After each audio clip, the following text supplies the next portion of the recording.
Chapter 31. Evaluation I. You are listening at novelfull.audio. N. Hi everyone, hope that you're enjoying this story thus far. Please leave comments so that I will know your thoughts. Of course, it will also be great as you can leave a review and rating too. Anyways, thanks for reading and, well, enjoy. When Serena with her group entered the music class, she couldn't help but notice Emily, who was alone, already there. Emily had her head down writing on her notebook without even turning to wonder who arrived.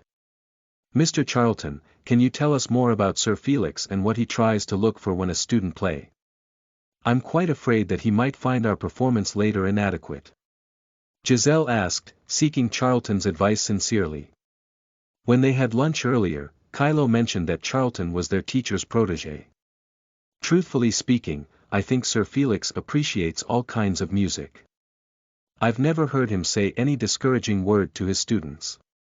However, I think that to impress him, one must play from the heart. Charlton answered. Oh, I see, thank you ever so much. Giselle replied as she looked at Serena, as if saying, I totally approve of your boyfriend. Kylo on the side couldn't help rolling his eyes. Charlton was never this patient nor polite with the girls in their class. Sure, he used to let them hang on his arms at times, acting gentlemanly and not being rude, but ultimately, he still has some arrogance to his bones. He was, after all, the only son of the Grand Duke. But suddenly, he was so kind and understanding to Serena's friends, in fact he even seemed encouraging. Kylo just wanted to slap his friend silly to wake him up. It has not even been a week and yet he was already totally whipped. The group kept talking while waiting for their teacher and classmates to arrive. Emily, who was disturbed by their laughter, turned her head and looked at them with a frown. As if saying, can't you see that someone here is trying to study? Millie, ever the hater of Emily, saw that look. She then met her eyes and raised her brow, as if asking, got any problem? This made Emily turn her head back. Millie did not mention this to the group, lest the boys who weren't that close with her say that she's over reacting. Thus, their conversation and laughter continued. When Jeffrey arrived in class, the first thing he saw was Serena laughing at something Charlton said. He did not think any of it as he thought that it was only natural for them to interact, given that they were paired up by Sir Felix for a performance. Again, he did not fail to notice how pretty she was. However, he held some prejudice against her, and so, he couldn't help but note her obviously shortened skirt and slightly too fitted blazer. She is such an attention-seeker. Who is she trying to impress? She doesn't even cover her mouth when she laughs, truly too brazen. He admonished her in his mind. When the group saw him enter, they all looked away, as if trying to hide something. He, on the other hand, thought of it as them being awkward because of how he ignored Serena even when she was his fiancée. As Jeffrey needs to pass the aisle going to his seat, Serena had no choice but to greet him. Your Highness, Serena greeted with a smile as she curtsied. Jeffrey acknowledged her with a nod, not even bothering to correct how she addressed him, as he passed through. Charlton clenched his fist at the side. He hates the fact that the girl he so loves is being treated that way. Even worse is that he can't even show his anger for her because in the eyes of the world, she is not his, but his cousin's. When he decided that he wanted her too much to let her go, he was already prepared to fight for her. However, she managed to convince him otherwise. Charlton was not a saint. When Serena was trying to convince him with her reasons, he knew that he agreed not only for her benefit, but also, he admits with some shame, because of his own selfishness for himself. Since the beginning, he had always been torn. If not for Serena approaching him first, and the consolation that his cousin was hooked with another girl, he would never have touched her. How could he? On one hand was his cousin who he has been close to, like a brother, for more than half his life. Although at some point they seemed to slowly drift apart because of differing interests, he was still his very own flesh and blood. At this point, one would think that he should have just come clean and told him that he loves his fiancée. But he knew his cousin, perhaps even more than he knew himself. No matter how much he hates his father for trying to control his life, he also strives for his approval. He, who works so hard just to receive acknowledgement, to prove that he deserves his position, will never allow him to even covet the fiancée his very own father approved of. On the other was Serena, the loveliest girl he has ever met. And although he has not even known her for long, she has managed to creep in through the crevices of his heart. She made him feel so alive. So much so, that he wanted to brave through all kinds of storms just to be with her. Nevertheless, what she told him appealed to the greed in his heart, the desire that he can have both. He was unsure if what Serena said will come to fruition, but what he has right now is time. He will try to keep both for as long as he can, and if Serena was right, then he can ask for nothing more. However, if she turns out to be wrong, then God help him. For Kylo was right. He was willing to be a Lancelot for his Guinevere, only that, of course, he will never let her marry Arthur. Chapter 32. Evaluation 2. You are listening at novelfull.audio. When Leonard arrived, the class was about to start. He first greeted his sister, then moved to sit at the front to where Charlton, Kylo and Geoffrey were. Good afternoon everyone. I hope all of you are prepared for our first activity for the year. Before we begin, I wish to inform you that starting next week, our class will be set in a way where half of it will be dedicated to our lectures, and the other half to practical activities where students will be given the opportunity to test and apply their understanding of the concepts and ideas introduced in the lectures. Felix announced and paused to gauge the reaction of the students. Seeing that no one had any opinion, he continued, "All right, so without further ado, let me randomly call on a student to go first." True to Charlton's words, Felix never said anything negative to any of the student. Even when some of them made a mistake, he just silently listened, nodded, and smiled. Although it was comforting that way, the students couldn't help but wonder what's running on his mind. Serena, out of their group of friends, was the first to be called. She was racking her head on selecting which song to play. The only classical songs she knew by heart were Pachelbel's Canon D, Beethoven's Ode to Joy, and lastly, Tchaikovsky's Swan Lake. All three were the most basic. Even the girl who played before her was able to perform Debussy's Clair de Lune. Taking a deep breath, Serena just decided to trust Charlton's advice of playing from the heart. So, Serena sat in front of the piano and played Ode to Joy, recalling the time when she and Charlton first made love. She was so into it that she couldn't stop closing her eyes and smile while reminiscing the feeling she felt that time, an ode to joy indeed. After, Felix couldn't stop himself from standing and clapping his hands while saying, "That is what I'm looking for." Remember, my dear students, it is not only the mastery we're trying to achieve, for anyone can simply memorize a song, but not everyone can convey feelings which can touch the heart. The feelings music arouses from us when we listen to it. Very good, Miss Serena, perfect. Please be seated. Serena couldn't stop the mirth in her eyes from showing. She may be decades old, but she still has a young maiden's heart. Her eyes dared to venture at Charlton's direction, and she was not disappointed. He too was smiling, and when their eyes met, she immediately understood that they were of the same mind. The assessment of students resumed. Serena discovered that all girls played the piano.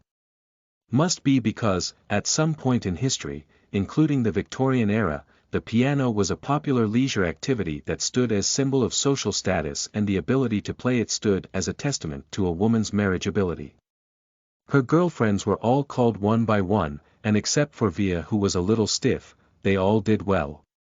She also found out that Leonard was not bad himself in playing the violin. When it was Charlton's turn, he played Vivaldi's Spring on his cello, which she believes was in response to her Ode to Joy. Felix kept on nodding his head, as if saying, "As expected of my protégé." Once all the students were done performing, Felix gave a general review while giving out pointers and comments at the same time. Subsequently, he assigned a homework and finally dismissed the class. The students all left except for Serena, Charlton, their friends, and Emily. Felix called the two pairs and asked them regarding their progress. "We are doing fine, sir. However, Miss Serena and I have a suggestion regarding our performance." Charlton began. "Oh, what is it?" Felix asked, curious. "Well, while practicing, we discovered that the sound of the cello will cause friction to the lyrics of the song. And..." Charlton explained but paused, feeling shy to say that he will also be singing. "I also thought about that. I was just thinking of a solution for it, but let me hear your suggestion first." "Miss Serena." Felix directed at Serena. "If your niece doesn't mind, we can play the song twice. I was thinking of playing the song in the church with the cello as the bride marched down the aisle. Then, we can play it, without the cello but with the lyrics, the second time during the reception." Felix's eyes couldn't help but shine. It will be an honor to have the daughter of a duke and the son of the Grand Duke attend the reception of his niece's wedding. He can already think of his niece being the talk of the town. Surely, a lot of people will be vying just to get an invite. When he asked them to play, it was just at the church. Although it shows favor, other people would not be able to interact with them. But for them to attend his niece's reception and even sing a song at that, one can only interpret it as not just showing some favor, but a certain intimate connection between their families. His niece will be overjoyed. Aside from that, he knows that the music itself will be a sensation. It will be her honor to have the two of you at her reception. If I were to tell her that now, she might even faint out of pure delight. I thank you both in advance. Aside from that, I know that the song will be a sensation," Felix said as he laughed. Envy. Charlton and Serena smiled at each other. Geoffrey can only look at his fiancée with disdain. Was she so much in need of recognition that she even deigned it worthy to sing at such an event? She was even able to convince his cousin to do as much. "How about you, Geoffrey, would you also care to attend the reception?" Felix asked, testing his luck. He. "All right." Felix awkwardly chuckled because of the outright rejection. "Anyway, let me listen to you four so that I can gauge your progress and see which areas need more improvement." The four agreed.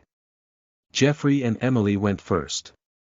However, because of their conflicting feelings and lack of communication that week, the music, although played very precisely, sounded just like that. Perfectly measured but lacking in emotions. Something disappointing considering that they will be playing it during a wedding. "Okay." Felix started, finding it difficult to find the words to continue, as he didn't want to offend. Geoffrey knew what was running in their teacher's head. Not wanting to hear about the disappointment their performance was, he was the first to critique himself. "Sorry, I was very busy this week. We will strive to do better." In truth, he was looking forward to work with Emily. However, she was still dissatisfied with him and refused to meet him privately. Hopefully, with this, things will turn for the better these coming days. In contrast to their performance, Charlton and Serena's were beyond expectations. They were perfectly in tune with one another, creating a harmonious melody which caused goosebumps to the listeners. Not only that, one can notice that even the song itself has been improved. I did think of some improvements being added to the song earlier, but that just blew me away. I expected nothing less. Though I must say that was still beyond any of my expectations," Felix ardently praised. "Actually, sir, credit must be largely given to Mr. Charlton here, also to my brother and Mr. Kylo over there. They were the ones who largely contributed to the improvement of the song," Serena said honestly. "No, Miss Serena, you should not derogate yourself. This song would not even exist without you. We just tried to polish what was otherwise a diamond in the rough." Charlton responded automatically. Kylo, Millie, Giselle and Via can only throw in knowing looks while Serena smiled at him gratefully. Geoffrey had to give it to Serena. It seems like she was well liked by his very own friends despite her, well, deficiency. Perhaps she was trying to get his attention by dressing the way she does and getting to him through his friends. He must admit that was flattered. However, it doesn't change the fact that she was the symbol of his father's endless need to control his life and that he already has his heart invested on someone else. What can one say? He was the crown prince. He's bound to have some narcissistic, self-entitled, and arrogant tendencies. If Serena could read his mind, she would only tell him that he was being delusional. TBC. Chapter 33. The Duke and the Duchess visits. You are listening at novelfull.audio. On the first Saturday of October, Serena's parents came to visit. Duchess Celine was so excited to see her daughter that the first thing she did when she arrived was to call on her in the school's dormitory. "My dear, I have not seen you for only less than a month, but it seems like you have grown more beautiful than ever. I missed you, my child," the Duchess said dramatically as she moved to hug her daughter. "Mother, I missed you too," Serena replied as she hugged the Duchess back. "How have you been these days? Are you adjusting well? Is the schoolwork heavy?" her mother asked continuously, worry etched on her face. "Yes, everyone is treating me nicely. With regards to schoolwork, I find it bearable. So please do not worry. That is good to hear. I was indeed a little worried that you may have encountered some difficulties.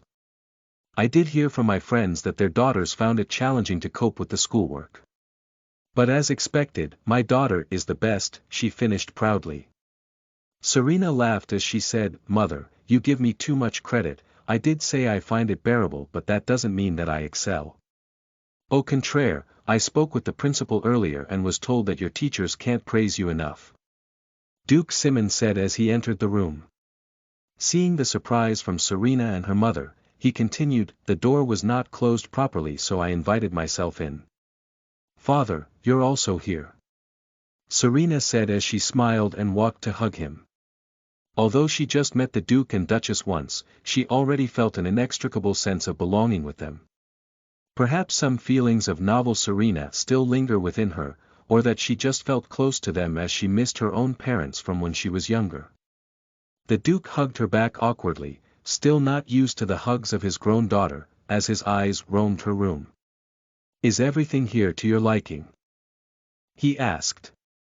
"Yes, thank you for choosing this room for me." She already saw the rooms of her friends, and well, let us just say that hers looked like it was meant for a princess. She even heard that hers was the best room in this dorm. Duke Simon gave another once-over of the room and nodded his head as if satisfied after deeming it suitable enough for his princess. "Anyway, do ask Beatrice to prepare your belongings. I already got approval for special permission to have you and Leonard stay at our mansion here in the capital over the weekend. Supposedly, we will have our first visit of the orphanage next Sunday. However, we decided to move it given the tight schedule because of the coming preliminary exam the week after. After deliberation, it was agreed that we will have our first official visit on the first week of November. At least by that time, the results of the preliminary exam are out, and we will be able to include the freshman representatives in this project," Jeffrey explained to the student council members. "So, do you have any questions, comments, or suggestions?" Leonard cleared his throat as no one was voicing her opinion. "Well, I still have some questions left unanswered.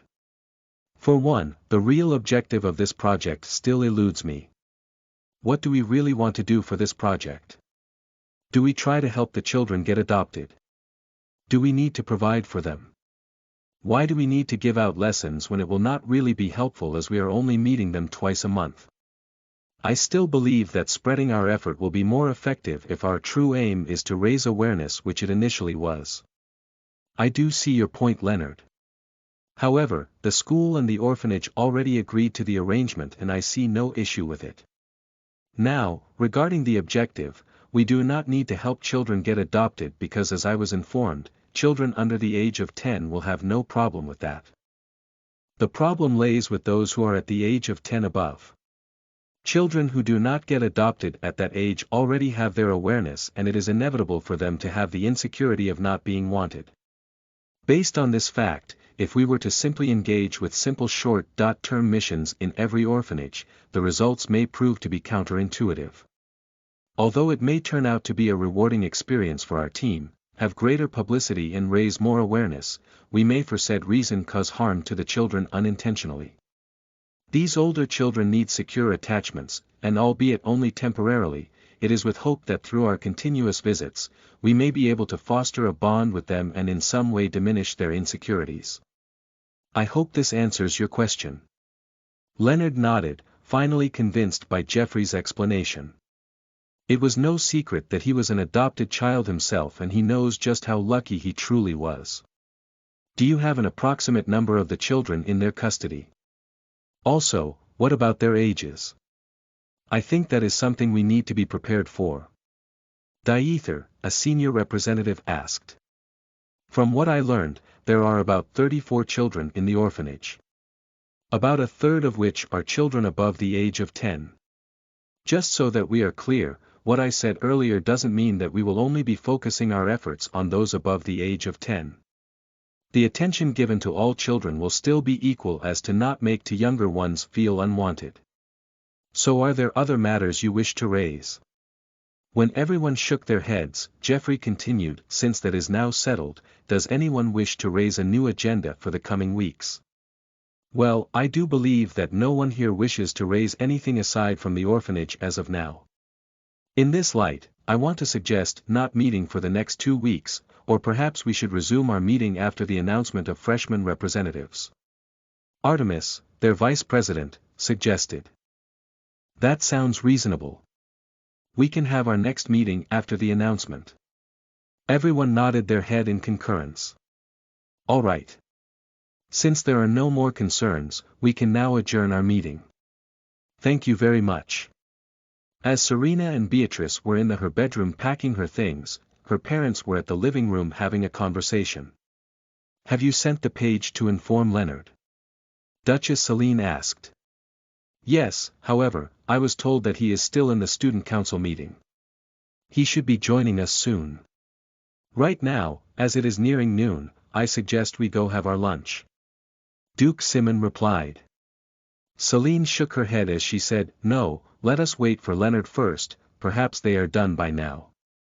By the way, I heard that the Crown Prince is their president. Should we invite him to join us, she asked, hinting that she wanted to meet her daughter's fiancé. I don't think that that is proper. Although they are set to be married in the future, it is still not time to meet the parents yet. Then how about we invite him along with their friends? I have also been wanting to meet Leonard's friends. I heard that he has been close with the Crown Prince, the second Prince of Allegheny, and the son of the Duke of Suffolk.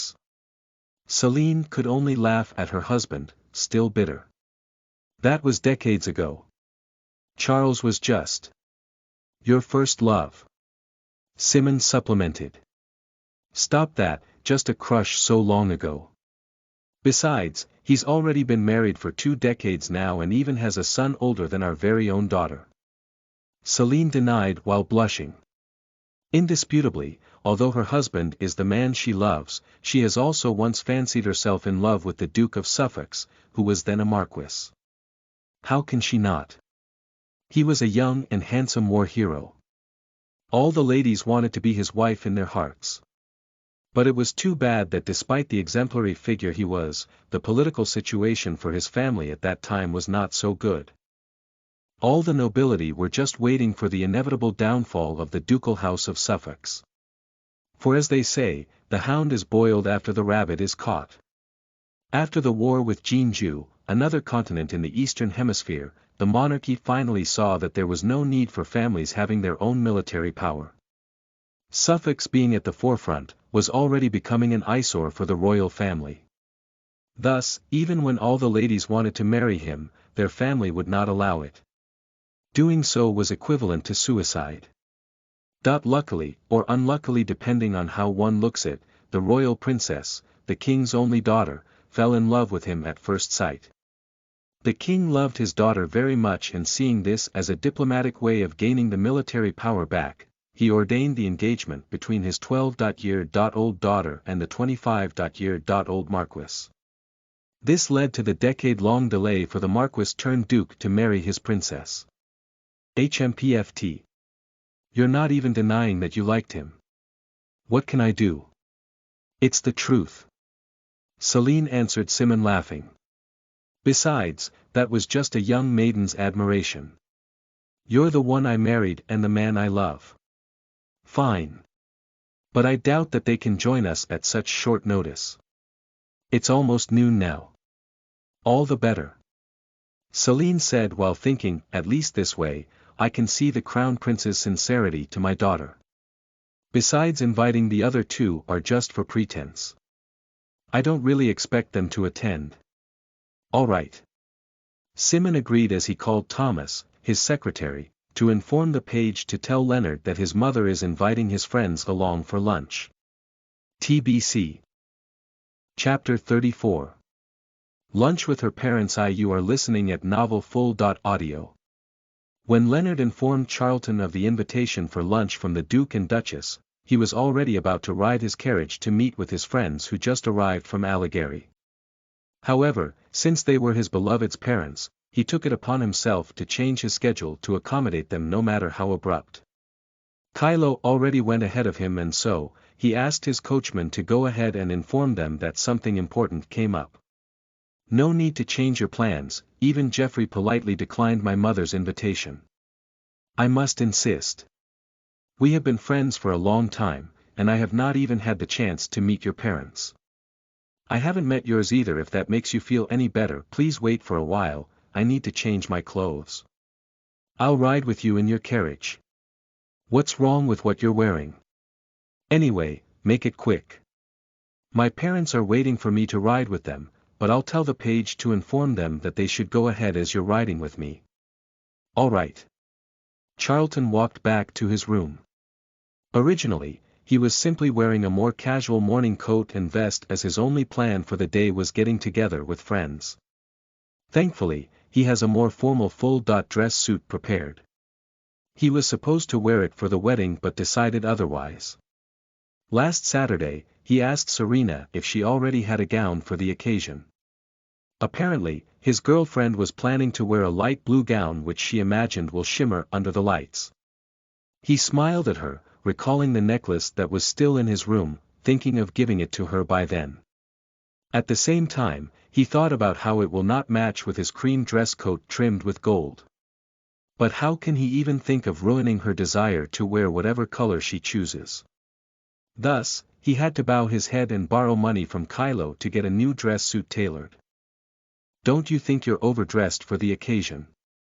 Leonard asked as he raised his brow. Not really, I wanted to make a good impression. Charlton replied as he helped himself into Leonard's carriage. As he sat down, it dawned to him what will be happening after a few minutes. He felt a lump on his throat as he tried to swallow, and his palms started to sweat. Do you think they will like me? Why should they not? If I didn't know any better, I'll say you're meeting your lover's parents for the first time. And just so you know, I don't swing that way. Whatever made you think so? Anyway, do your parents have quirks or anything that they might find unpleasing? Charlton asked, ignoring Leonard's insinuation. Why the questions? They won't ask me to stop being friends with you just because you apparently swing that way. Leonard said as he chuckled. Ugh, stop that, I'm not kidding. I really hope that they will like me. Fine, even though I don't understand why you're worked up to please them, my advice is just be yourself. My parents are good people. I doubt they will dislike you unless you do or did something that will offend them. Charlton nodded his head as he thought, does engaging in premarital sex with your sister count? I do have pure intentions to marry her though. Will you please stop that? I did warn you that the Crown Prince might decline your invitation. This is too short of a notice. Duke Simon said as he turned to face his wife when Serena excused herself and went to the comfort room. Why can he not come? Charles's son is joining us, but he cannot. I can already imagine what kind of character he has. Truly undeserving of my darling. I can't believe that you engaged our daughter to that imbecile. Celine angrily exclaimed. Celine, you haven't even met the boy yet. Perhaps, he already has prior important appointment. Not everyone can just drop their hat and come to your beckoning. But we are the parents of his intended. Remember. When you were wooing me, you did try to do everything just to please my parents. Can we still rescind our daughter's engagement? Simon sighed, you must understand our position. If our family had any other choice, I would not have proposed this. This is the best way to protect our child in the future. Aside from that, you know that despite how high our title is, we are just but ants under the crown's thumb. In making her become the queen, she would have to bow to no one. Our daughter will become the most respected woman in our kingdom. I understand that, but, do you think I'm being too greedy? I just want everything for her, you know. In the future, without love in their marriage, she will never be happy. How can anyone not love her? Duke Simon said in retort. Hush now, our daughter is walking back. Upon their arrival at the restaurant, Serena excused herself and went to the comfort room to do a once-over in the mirror. She did not expect that Charlton will be joining them for lunch. Although they just saw each other yesterday, she can't stop the excitement brewing within her. She knew that he should be meeting his friends today, but with just one invite from her parents, he dropped everything. During these 3 weeks that she and Charlton were engaging in their affair, she could not help but have her feelings grow. Her heart was not made of stone and she can honestly feel that what he has for her was truly genuine. Thus, since he was treating her with such adoration, devotion, and sincerity, she can't help but return everything in kind. One time, she even thought about the repercussions of their actions in the future. As he told her that exile tops as their punishment, she imagined herself becoming a musician and earning lots of money from that career. Traveling around this world and perhaps someday composing her very own music doesn't seem that bad, provided that they have heaps of gold to live on. This does not mean that she is 100% ready to do that though. There is a difference between entertaining the thought of and actually doing it. She still needs more time to know Charlton. She is not a real young maiden who believes that everyone can just live with love and attraction. In her previous life, it took her 5 years to get to know her boyfriend and him before they decided to tie the knot. Even after that, she discovered that there is more to him that she didn't know. The difference when you're just spending time with each other in comparison to living together for the rest of your lives are worlds apart. After fixing her hair, she was satisfied with her look and joined her parents. Father, Mother, Serena, I apologize for the tardiness. Leonard stated as he stood at the edge of the round table beside his mother. No worries, my dear. Celine said as she stood up to kiss his cheeks. Then she faced Charlton who was standing beside him. And you must be his good friend, thank you for taking care of my son these years. No ma'am, I did not do much, it is Leonard who I must thank for being such a good friend to me. Charlton denied modestly. Celine laughed, already liking the boy. Looking at him, he is undeniably his father's son, the only difference was that his eyes were gentler, and he even looked better. Perhaps Leonard, you should make an introduction between your parents and this charming friend of yours. Simon could not stop rolling his eyes as he stood. His wife quickly forgot her anger and was instantly charmed by the boy who looked like the incarnation of her first love during his heyday. Leonard nodded. Mother, Father, this is Charlton Daniel, a good friend of mine since we first met at Allegheny when I was 7. Charlton, these are my parents, Duke Simon and Duchess Celine Maxwell.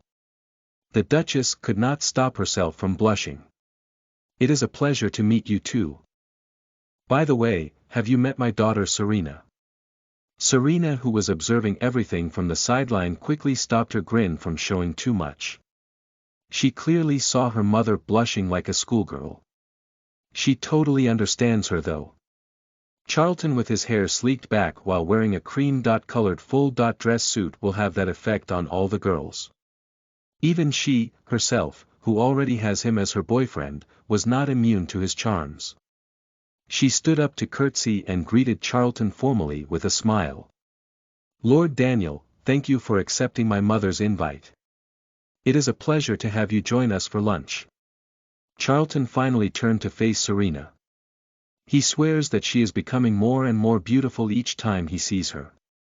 Losing some of his composure, he replied with, "Serena, it is my honor to be here."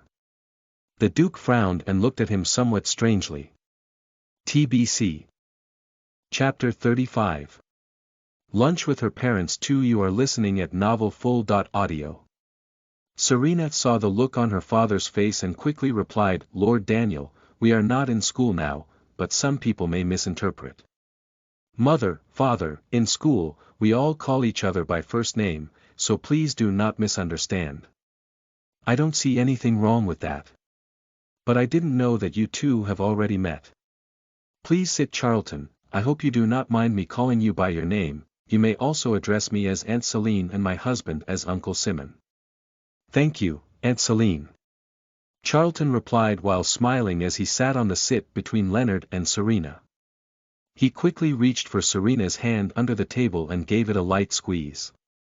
"So, Charlton, if I am not mistaken, your father is Duke Charles, right?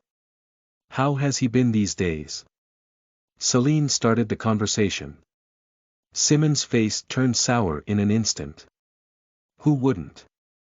His wife even had the gall to ask about another man when he was just sitting beside her. Even worse, she's already in her 50s and is still acting like a young maiden in love. "I believe that he's doing fine. I'm sorry, but last time we were together, he was quite busy with his new venture which he didn't really tell me much about of."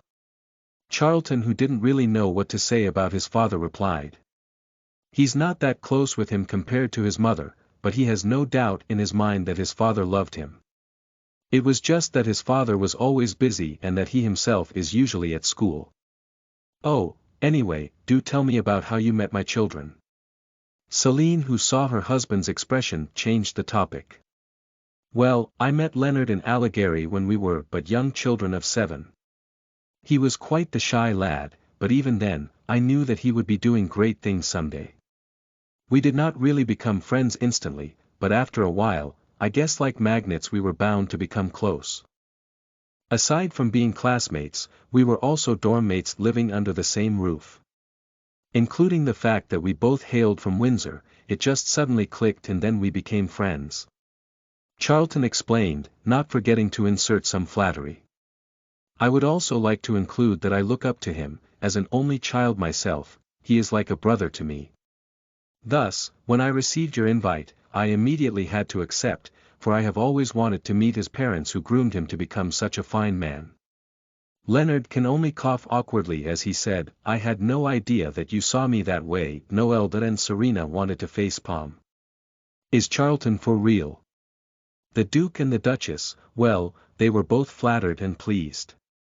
Which parents would not like to hear praises being sang about their child and themselves? "Oh, you and your glib tongue," Celine scolded as she blushed happily.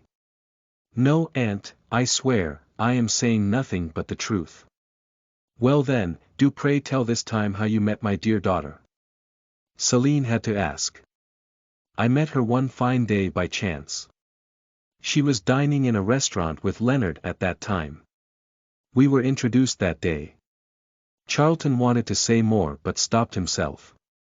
He was afraid that he won't be able to stop and then accidentally confess all his love and adoration for her. "Oh, but you seem to know her enough to call her by name given that you just met that time," Simon couldn't help but comment. He was not blind not to see the look Charlton gave his daughter when he looked at her. "Actually, Uncle Simon, we have been better acquainted since our music class where she sang a song she composed herself. I remember that everyone had to laud her for her brilliance. Our teacher, Sir Felix Brahms, who was also my tutor and one of the leading musicians of our time, called her a musical genius." Charlton continued his flattery, albeit more sincerely this time. "She was awe-inspiring enough that Sir Felix instantly commissioned her to play that song on his niece's wedding as a favor. It is through this that we became friends, for although I am not even half as brilliant, I was assigned to be her partner." "I see. Simon commented as he and Celine looked at Serena surprised. I didn't know my daughter can compose. I suddenly had the inspiration in school. Serena answered lamely. You must play for us when we get home. I always knew that my daughter is the most talented girl in the whole empire, Celine proudly said with a smile. I completely agree with you, Aunt Celine, she truly is amazing. You raised such fine children that when the time comes for me to get married, I wish I would be as lucky as Uncle Simon and find someone who is as beautiful, kind, and as wonderful of a mother as you are. Celine was so happy with Charlton's words that her ears were clapping. Well, figuratively that is. Their conversation was halted when the food arrived. What else do you want me to do? Geoffrey exclaimed as he threw his violin bow away.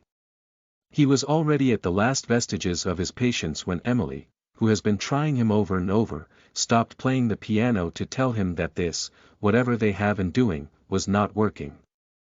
I never asked you to do anything. I just don't want to be your.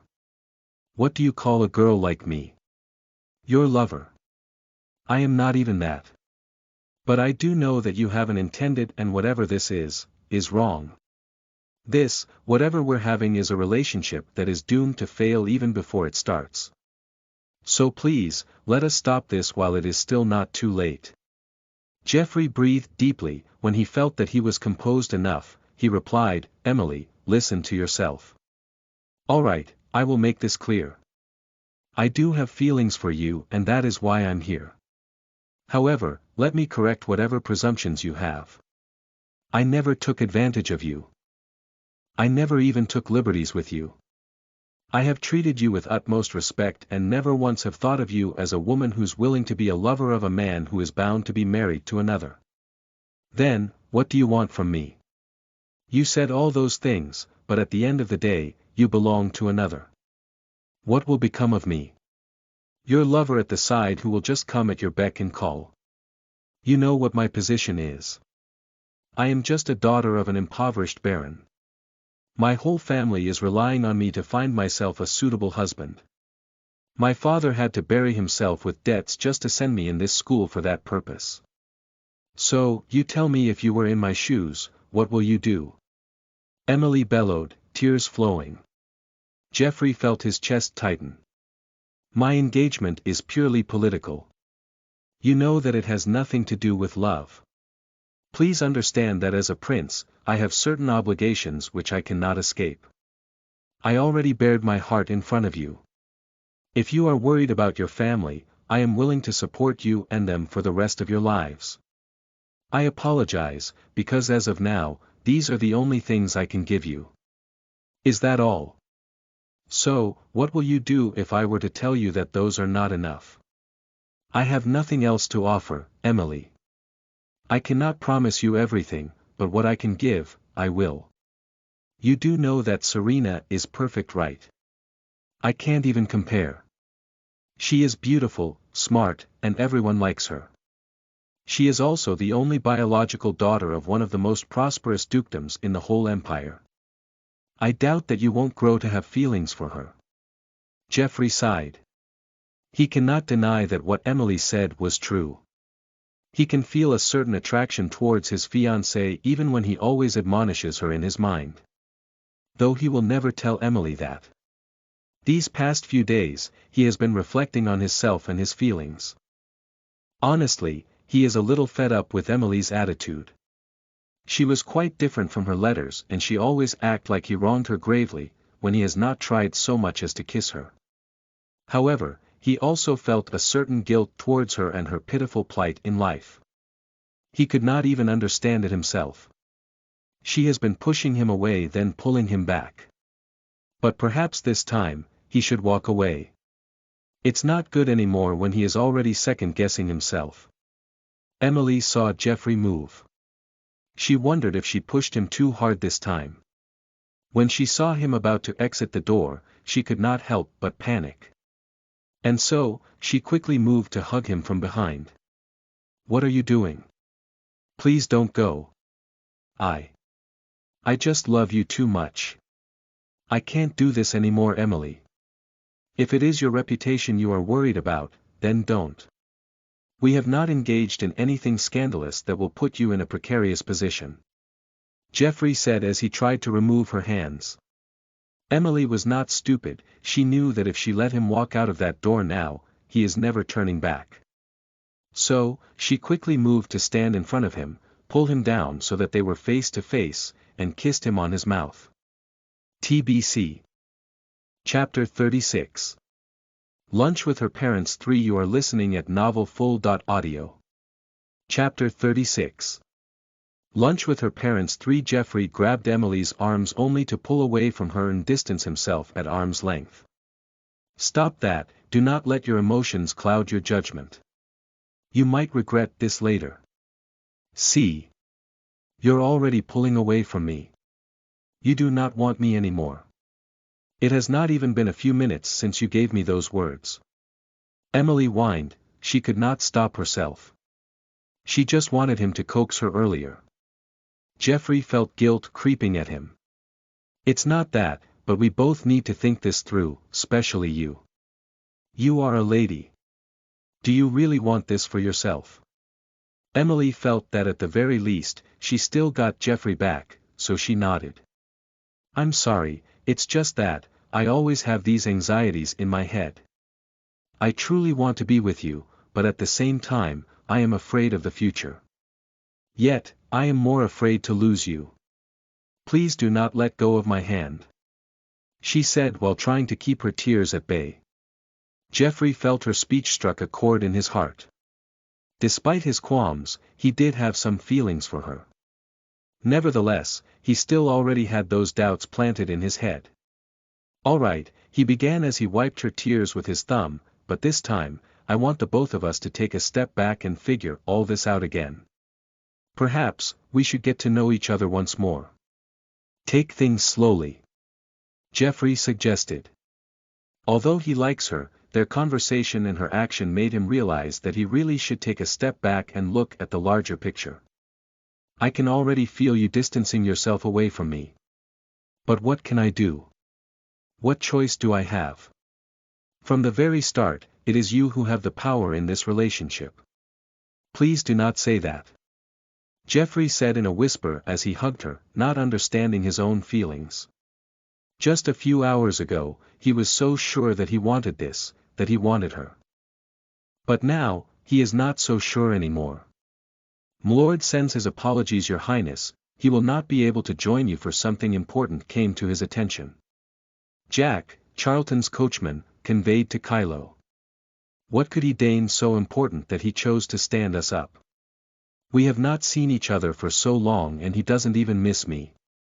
Rosar Mihaly, the Marquis of Avery and Kylo's older cousin by 4 years, asked. Kylo laughed at his cousin who seemed quite annoyed for being stood up. He waved Jack away as he explained, well dear cousin, don't tell him I told you, but our friend has been completely enamored with a certain lass.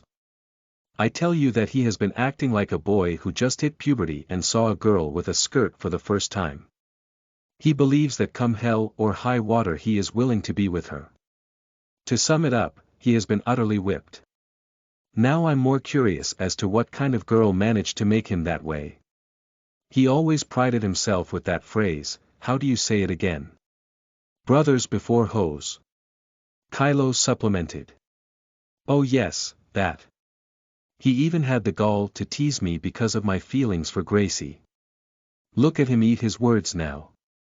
I can't wait to rub it on his face. Anyway, do tell me, what is her name? What is she like? We can't just have any girl get him. She must first pass our scrutiny. Kylo laughed awkwardly, well, what can he say? That the girl was the forbidden fruit he encouraged him to taste but did not expect to swallow. Let's not talk about that anymore, I believe that his interest will wane after a few months.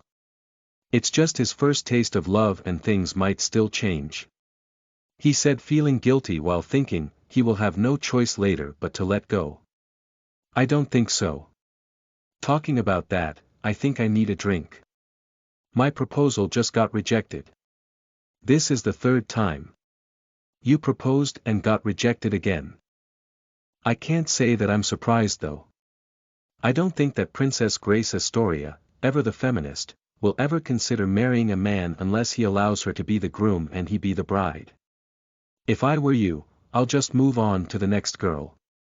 How could I? She is every bit perfect. From the first time that I saw her and heard her speech, I just knew that I had to marry her. Mihaly proclaimed dramatically. Well, good luck with that then. Charlton, do tell me about this collaboration between you and my daughter.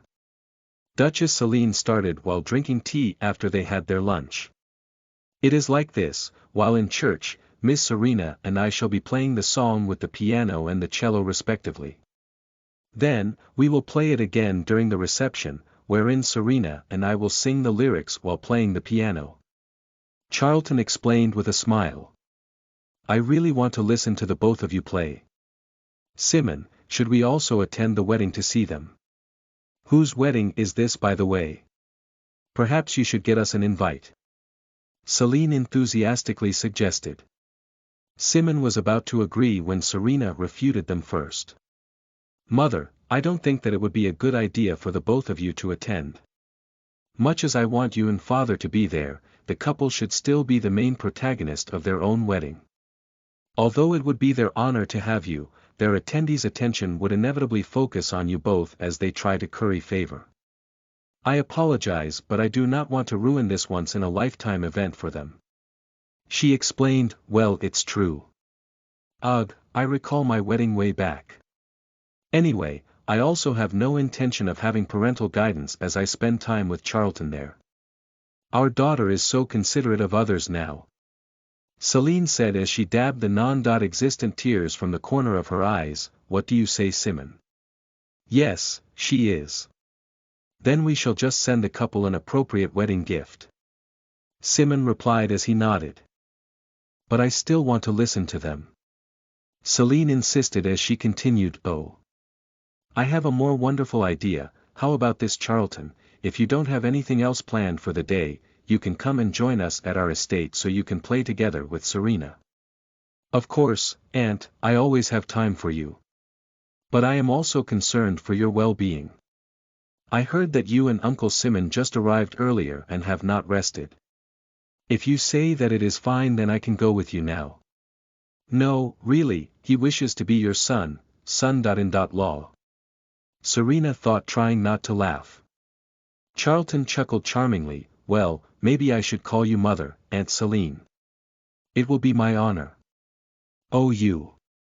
Now, I am not tired at all. I would love to hear you and Serena play.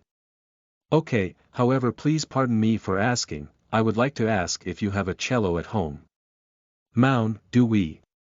Celine asked her husband, not really knowing if they do have one. Noel.n, yes, I think we do. Simon replied, as he too is looking forward to their performance. Wonderful. Then we should head to our estate now. Celine suggested. Everyone agreed as Simon asked for the bill. Charlton, ever the man who wants to impress, asked once to pay for it himself, but when the Duke declined while laughing, he did not insist. While going to their carriages, Leonard informed his parents that Charlton did not bring his own carriage as he sent it to inform his friends that he won't be joining them. Celine nodded her head approvingly and told Leonard to take good care of his friend and that they should ride together. With this arrangement, they all went to the Maxwell's ducal mansion in the capital. TBC. Chapter 37. 37, Maxwell's ducal mansion. You are listening at novelfull.audio. Is something wrong with your brain? Leonard couldn't help asking. He has been very much bewildered by Charlton's behavior at lunch. He. I just wanted them to like me. It would be nice if they were to think fondly of me. You have been acting strangely these past few weeks. You have been too nice to me. Did you do something behind my back? Of course not. Charlton denied quickly. It's just that I've suddenly been enlightened, haha. When they arrived at the Maxwell's mansion, all the servants were already standing at the entrance to welcome them. At the forefront was their butler. Welcome, Your Grace, milady, milord. Please, we have everything prepared for your arrival. Their butler, Finn, greeted them as he bowed along with all the servants.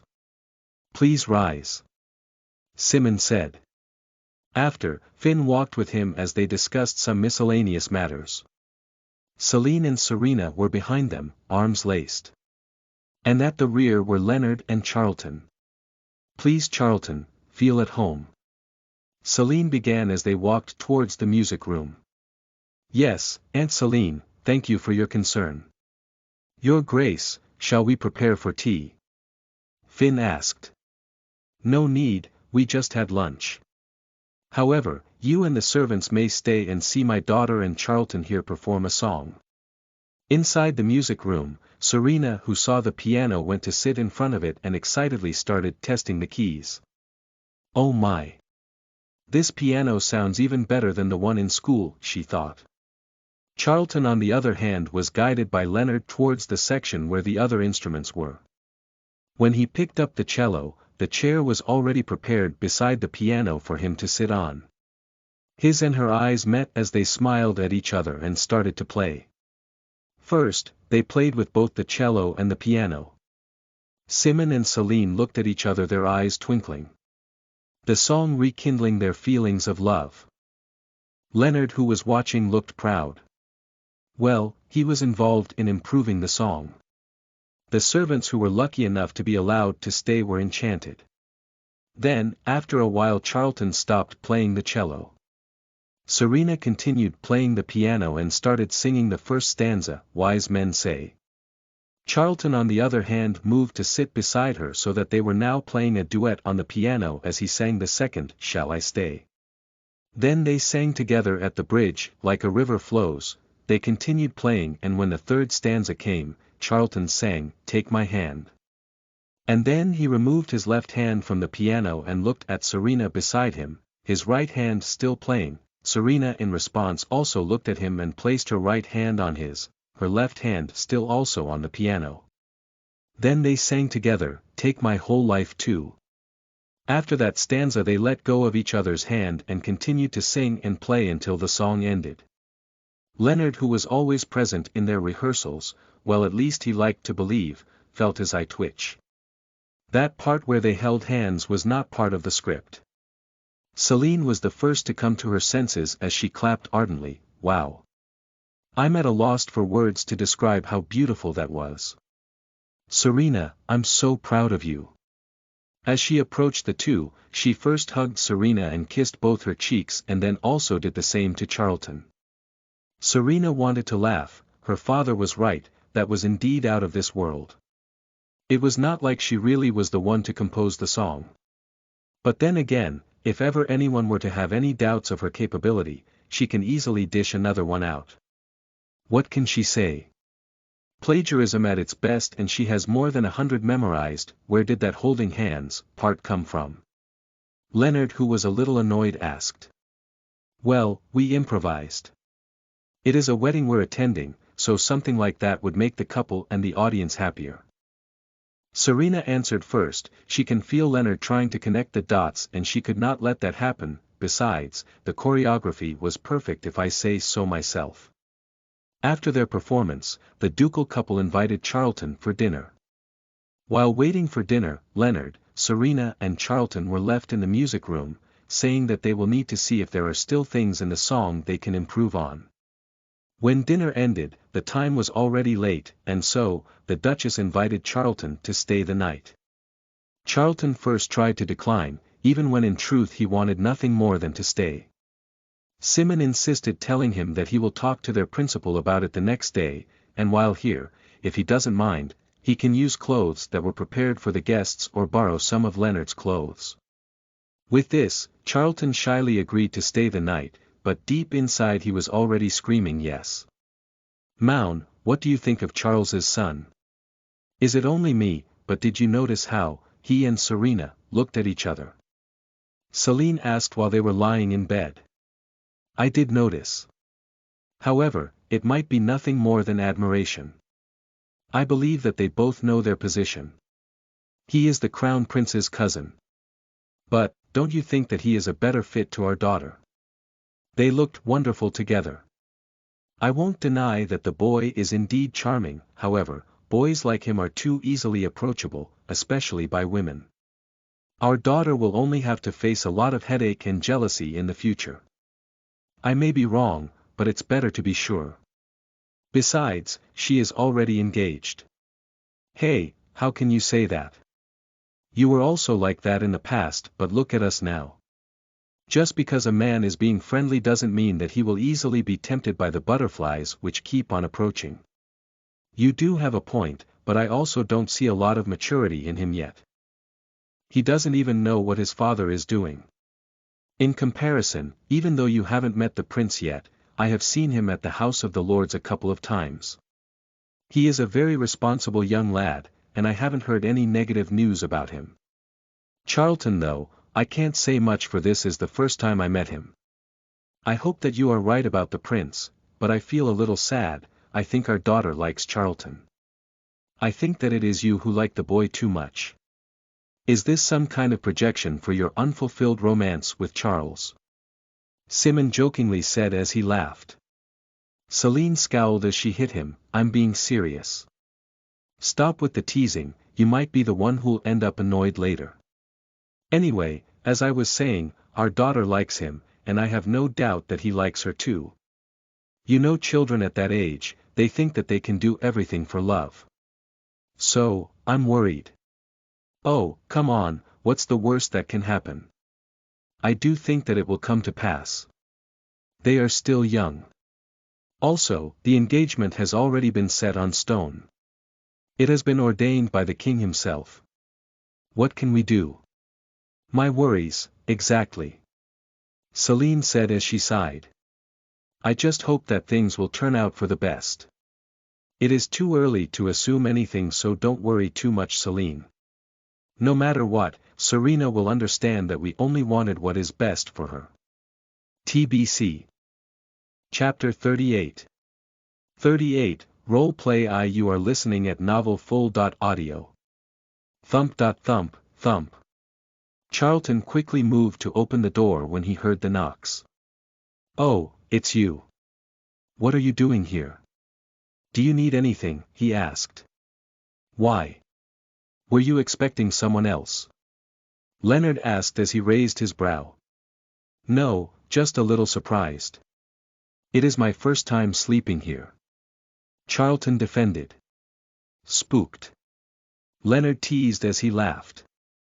Then continued with his face serious. Is there something between you and my sister? I'm not stupid, Charlton, I know that I'm not just seeing things. Charlton didn't know how to respond. Should he admit it or not? After thinking carefully, he decided that he should respect Serena's decision and let her be the one to tell her brother when needed. Well, I do admit that I admire her. But the only thing between us is nothing. Charlton denied, feeling guilty inside. Leonard looked at him doubtfully. You better make sure of that. She is still engaged to Geoffrey, the Crown Prince, our friend, and your very own cousin, mind you. And although I admit that I despise the way that he has been treating her, she is still lawfully and rightfully his. Charlton felt his throat constrict as he asked, then if she wishes to end that engagement. I will, of course, support her. Leonard stated. Charlton exhaled the breath he didn't know he was holding as he smiled at Leonard. You are a good brother, Leonard. And I hope you too will be good to her. Do not deny it, for even a fool will see how you two look at each other. I am not saying that I approve, but my sister is her own person, capable of making her own decisions. Thank you. Do not thank me, I'm not doing this for you.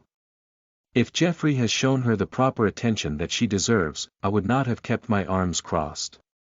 However, if you make the mistake of disappointing her, then I apologize in advance, for our friendship can only end at that point. I would never. Also, do keep your hands to yourself. My sister is still a young and innocent maiden.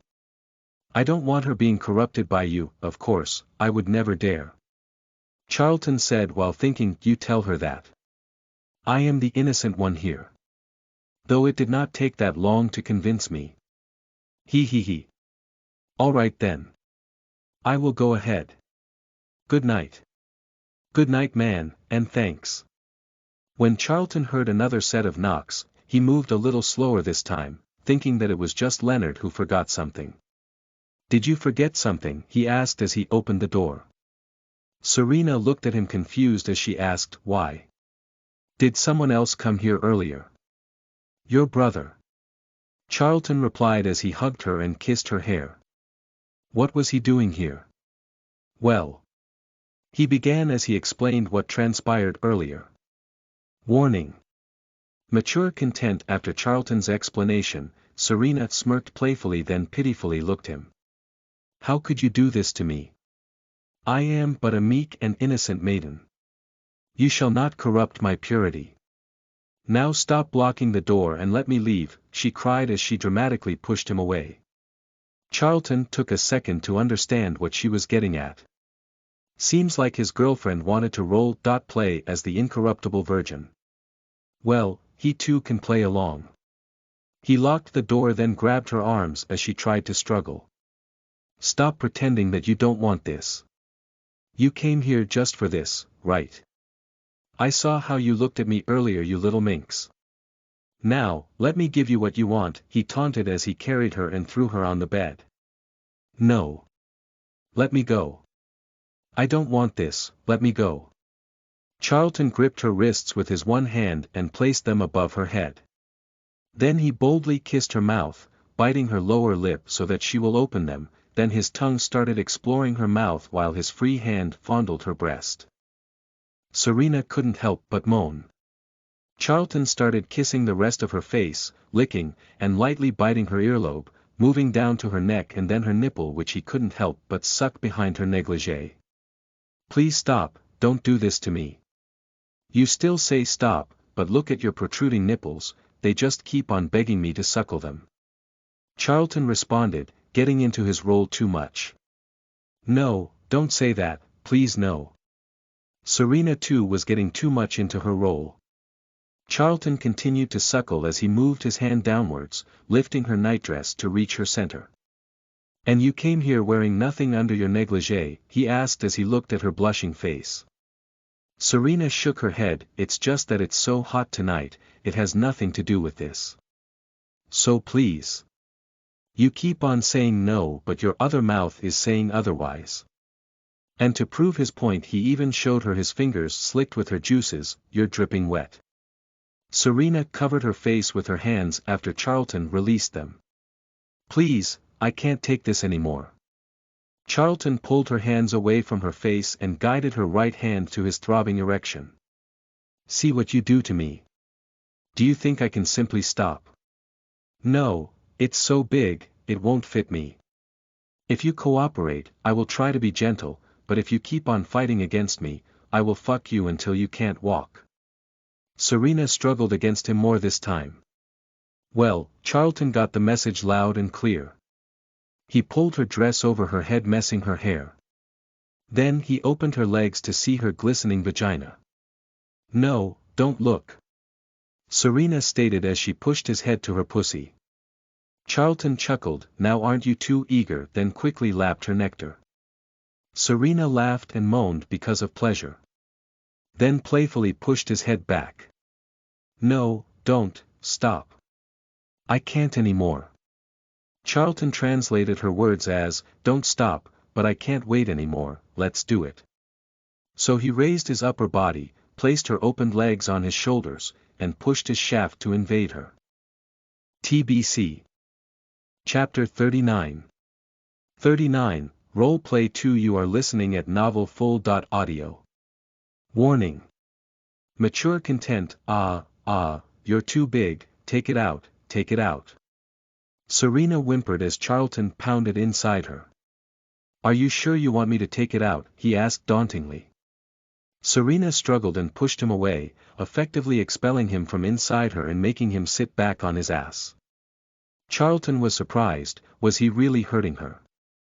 Serena rolled over to her side, getting herself on all fours. Please, stop, you're hurting me, she said, turning her head back to face him. Beckoning him to continue their play. You really want this the hard way, huh? I did ask you to cooperate so things will be easier for you. Now, I will have no choice but to punish you," he said as he squeezed her raised buttocks. "I'm so sorry, please don't punish me, I can't take it," she said as she shook her head, squirming away from him. Charlton pulled her back, holding her from the waist. "And where do you think you're going?" Then he smacked her ass.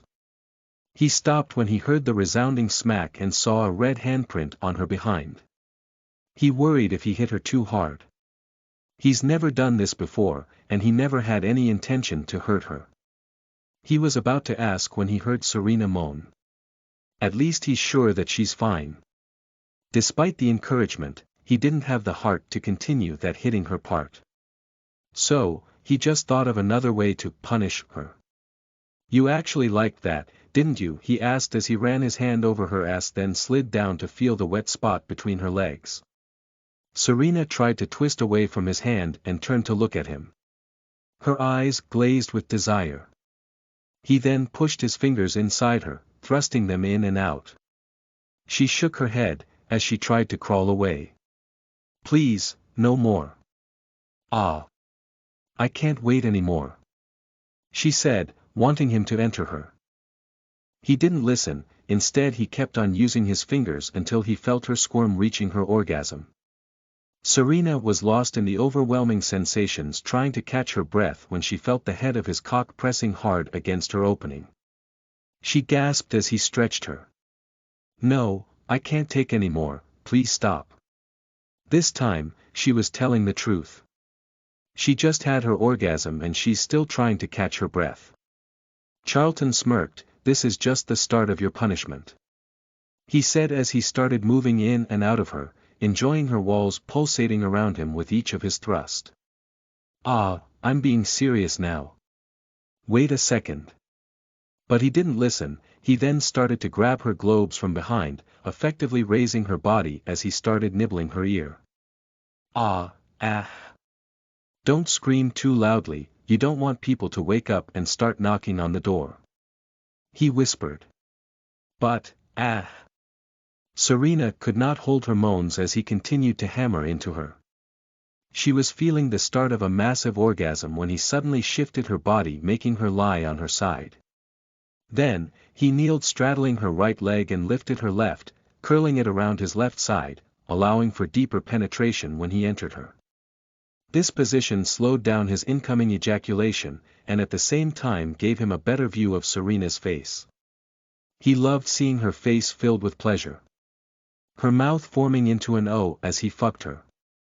Serena could not stop her loud moans of pleasure, her orgasm kept on building until finally it tore through her. Her whole body locked up as her orgasm crashed down. She felt him pulling out of her, but she pulled him back, whispering, "You can shoot it inside today, I'm safe." This piece of news excited him. He never spilled himself inside a girl without rubber before.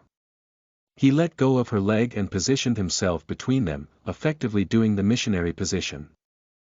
Then he kissed her as he fervently rammed into her while she wrapped her arms around his neck and her legs around his waist. Serena heard him grunt and felt his manhood pulse as he shot his seeds inside her. After, he did not pull out of her immediately. Instead, he continued hugging her as he lied beside her. The two of them laid still for a while, trying to catch their breath after their intense lovemaking.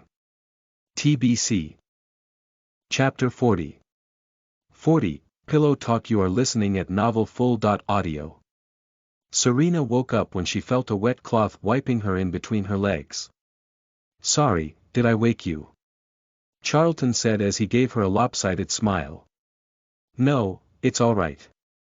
I also need to get going." "What time is it?" "It's just 2 a.m. No need to rush," he replied as he placed the cloth back to the basin. Then he bent forward to kiss her lips. She pushed him a little and covered her mouth. "I have stale breath," she explained, seeing his confused face. He chuckled. "There's an extra set in the bathroom."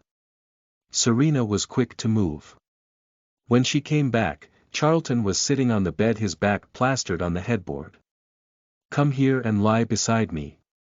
Do not go just yet, I'll walk you back later."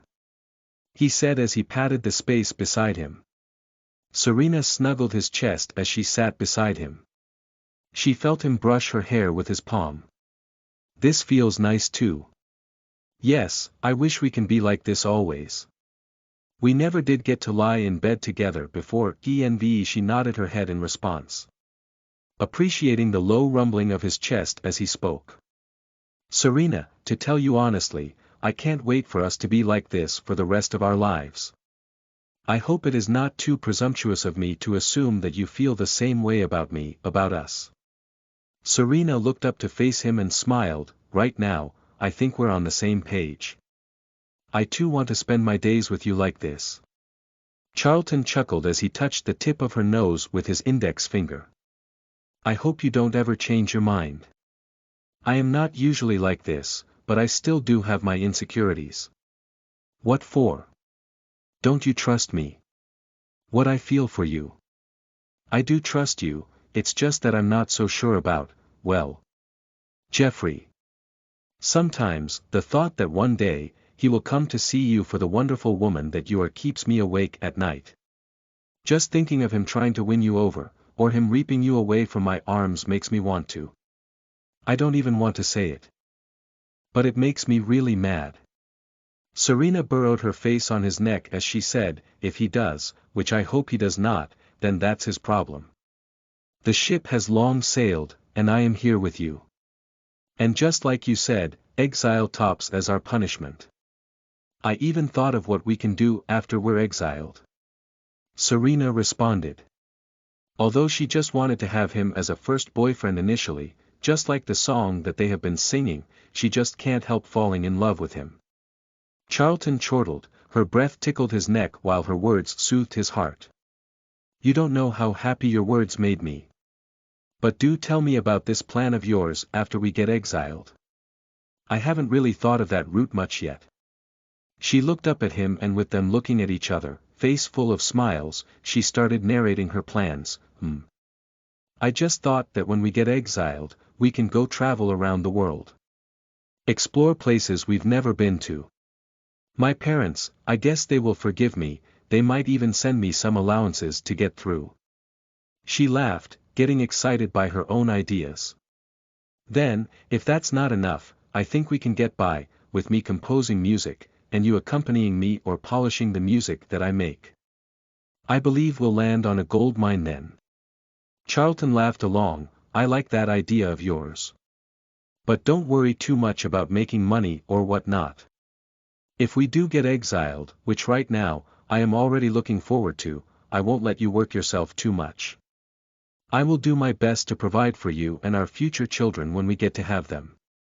But by then, I might not look the way I do now, maybe you'll get tired of me when I'm all dirty with grime from working my ass.